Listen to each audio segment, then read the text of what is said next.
Kompas Bisnis kembali hadir untuk Anda saudara dan kita akan melanjutkan perbincangan bersama dengan pakar ekonomi dan guru besar Universitas Airlangga Surabaya Prof. Rahma Ghaffi. Prof. Rahma, kita lanjutkan kembali. Prof, ini bukan hal baru juga tapi bikin iri publik nih yang ngerasa dikit-dikit kena pajak. Gaji DPR bebas pajak karena ditanggung sama negara. Sebetulnya gimana sih idealnya pungutan pajak bagi anggota dewan yang dipilih oleh suara rakyat? Tidak ada perbedaan sebagai warga negara, Mbak Okta. Jadi seluruh warga negara itu harus taat pajak dan wajib hukumnya untuk juga membayar pajak anggota dewan ini. Jadi nggak ada pilih kasih.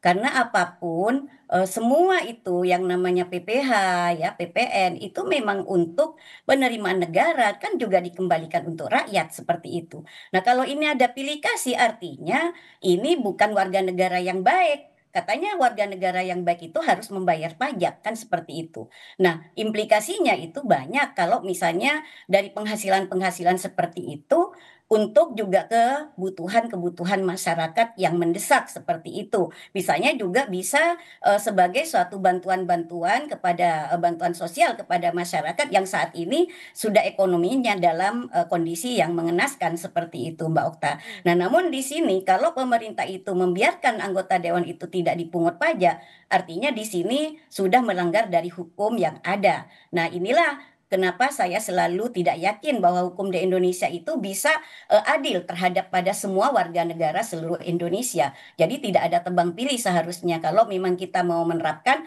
taat pajak ya seluruhnya tidak ada suatu bilik kasih kecuali memang masyarakat miskin seperti itu. Yang kedua, Mbak Okta, kalau kita melihat anggaran-anggaran ini, di mana kalau pemerintah itu sudah menjelaskan bahwa adanya efisiensi, dari atas ke bawah itu harusnya efisiensi, Mbak. Bukan hanya di bawah saja yang melakukan efisiensi, tapi marilah pejabat juga memberikan contoh kepada masyarakat, kepada rakyat, untuk juga efisiensi. Bukan di atas berfoya-foya, rakyatnya suruh ngenes di bawah. Apa itu yang namanya tujuan untuk kesejahteraan? Apa itu yang dikeluarkan bahwa untuk masyarakat supaya bisa apa namanya bahagia dan makmur, adil makmur dan sejahtera seperti itu. Enggak seperti itu. Jadi kalau memang kita menerapkan efisiensi ya konsisten dari atas sampai bawah itu terutama adalah pemimpin itu memberikan contoh kepada masyarakat bagaimana dia juga menunjukkan ada rasa empati, ada rasa. Artinya saat ini kita dalam kondisi kurang menguntungkan ekonomi global yang berdampak pada ekonomi nasional, ya seluruhnya, seluruh komponen bangsa juga harus efisiensi. Bukan seperti itu. Itu namanya apa? Menciderai hati rakyat. Artinya kalau di bawah memang ditekan, di pressure banget gitu. Kalau di atas foya-foya, tetap aja menikmati apa istilahnya kebahagiaan, tetap aja menikmati apa istilahnya euforia yang dia dapatkan dari fasilitas negara seperti itu. Iya, oke Prof. Nah, tadi ngomongin soal adil. Gimana sih harusnya postur tunjangan dan gaji pokoknya DPR? Karena ujung-ujungnya kan kayaknya jadi dibanding-bandingin nih dengan gaji PNS, terutama guru. Di sisi lain, ongkos politiknya juga mahal. Ada juga nih kemarin Prof viral anggota DPR ngeluh rumahnya jauh, jalan macet ke Senayan. Gini Mbak, demokrasi ini sebenarnya menurut saya itu agak cacat gitu loh. Kenapa? Kalau kita mau mengatakan bahwa ongkos politik mahal, ya seharusnya nggak perlu pakai money politik ketika ada pemilihan dari APBN yang harus ambil seperti itu dengan cara-cara yang halus seperti itu. Itu yang sangat tidak rasional menurut saya dan tidak logik seperti itu. Akhirnya sampai kapanpun kita di Indonesia itu mau merdeka 80 tahun, 100 tahun sampai kiamat pun kita akan tetap terkungkung dalam lingkaran setan yang seperti ini, Mbak Okta. Oke, amit-amitnya jadi ajang balik modal nih ya Prof Iya, ya, kalau misalnya orang betul. udah bercokol di DPR. Ya. Artinya gini Prof, berarti anggaran mana yang misalnya bisa dihemat gitu sama negara kalau misalnya melihat dari postur-postur anggaran ataupun tunjangan yang dikeluarkan untuk anggota Ya, dewan ini Prof? jadi gini, tadi kan sebenarnya udah 96 juta itu sudah sangat luar biasa ya. Mau hidup seperti apa sih? Kecuali memang dia pesta pora setiap hari gitu. Tapi kalau kita dalam kondisi mengikuti kesederhanaan itu sudah lebih-lebih luar biasa dan mungkin sudah savingnya berlipat-lipat Mbak dibandingkan masyarakat yang menengah ke bawah yang sekarang sedang terhimpit seperti itu. Nah, tunjangan perumahan tadi yang diberikan Pak Presiden ini tiap hari 3 juta itu bisa Mbak dialihkan ke postur yang lain. Terutama tadi saya selalu menyoroti pendidikan jangan dikepres sampai 44,2% dong gitu loh. Yang kedua dana transfer ke daerah juga sekarang dipotong 50 triliun. Nah daerah mau bangun apa sekarang? Nggak bisa kan? Daerah untuk membangun infrastruktur aja, untuk membenahi infrastruktur atau pemeliharaan infrastruktur yang notabene di situ adalah padat karya, itu sudah nggak bisa Mbak. Akhirnya apa? Ini tidak akan ada penyerapan kerja baru nanti karena yang lama juga sudah nggak ada, apalagi yang baru, sehingga nanti masyarakat semakin terhimpit dan daya beli masyarakat semakin anjlok.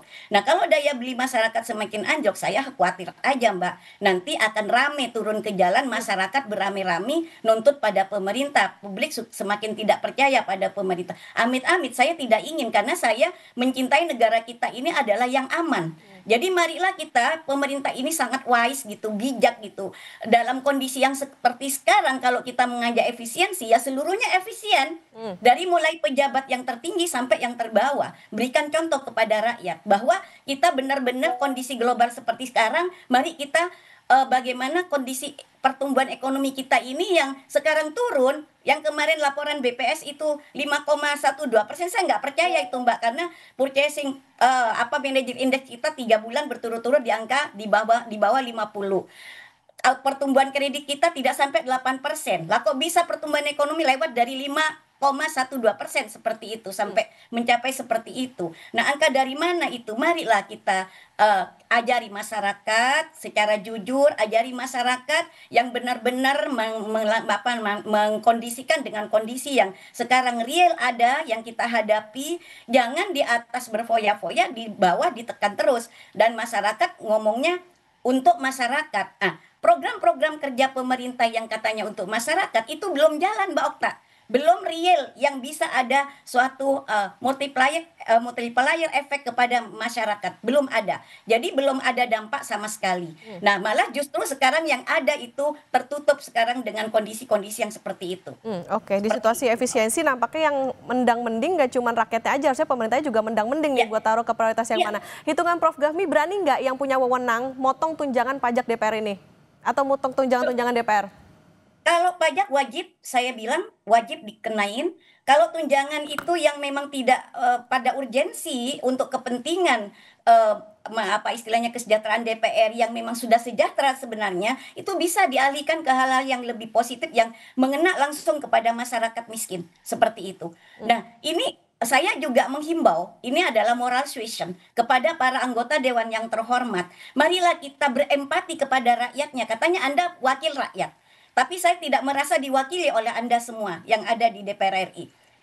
Ini rakyat sekarang sudah merasa dicederai oleh tindakan-tindakan Anda semua. Apalagi kemarin mohon maaf ini wamennya juga, wamen tenaga kerja udah di OTT oleh KPK dan sebagainya. Dan itulah good governance, artinya institusional kita ini memang bobrok Mbak Okta. Jadi kita harus membenahi dari secara institusional, artinya suprastruktur kita harus dibenahi. Nomor satu itu. Kalau itu tidak bisa dibenahi, jangan harap Indonesia itu bisa baik sampai kapanpun. Oke, ini tentu yang jadi pertanyaan adalah urgensinya apa, harus tahu juga nih masyarakat, jangan sampai jadi modal ajang balik modal, dan juga harus bisa melihat meskipun juga tadi kalau kata pimpinan DPR kan ini katanya karena Menkyu-nya Iba nih, jangan sampai cuma berpegang pada itu tapi harus ada empatinya juga ke masyarakat yang di situasi saat ini tentu semuanya sedang dalam hati sedang berjuang juga, tentu anggota DPR harus bisa memberikan contoh yang baik juga untuk masyarakat. Terima kasih pakar ekonomi dan guru besar Universitas Airlangga Surabaya Prof Rahma Gafni sudah bersama di Kompas Bisnis. Sehat selalu Prof. Amin, terima kasih Mbak Okta.